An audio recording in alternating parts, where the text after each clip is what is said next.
मला स्वामी पावत नाहीत, मला माझा देव पावत नाही. देव बदलूपणा कधीही नसावा, लक्षात ठेवा.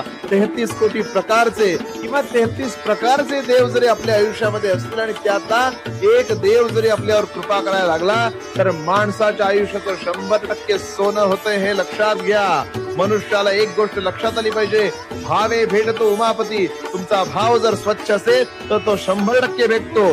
स्वामींविषयीचा एक अर्थभाव आपल्या मनात ठेवा. एकदा जो मी गुरु केला, मी न सोडे कदा त्याला, तो न सोडे कधी मला. या उक्तीप्रमाणे आपल्या भगवंताच्या चरणी, आपल्या आराध्याच्या चरणी आपलं जे काय चांगलं वाईट आहे ते सगळं सोडून द्या. आपलं चांगलं किंवा वाईट तोच करेल या विश्वासानं त्याची भक्ती करा.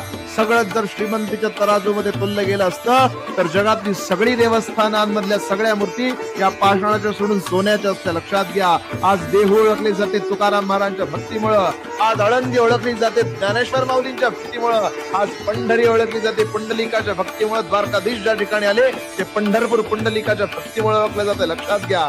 भक्ती श्रेष्ठ असली तर भगवंत तुमच्यासाठी धावून येतो म्हणजे येतो.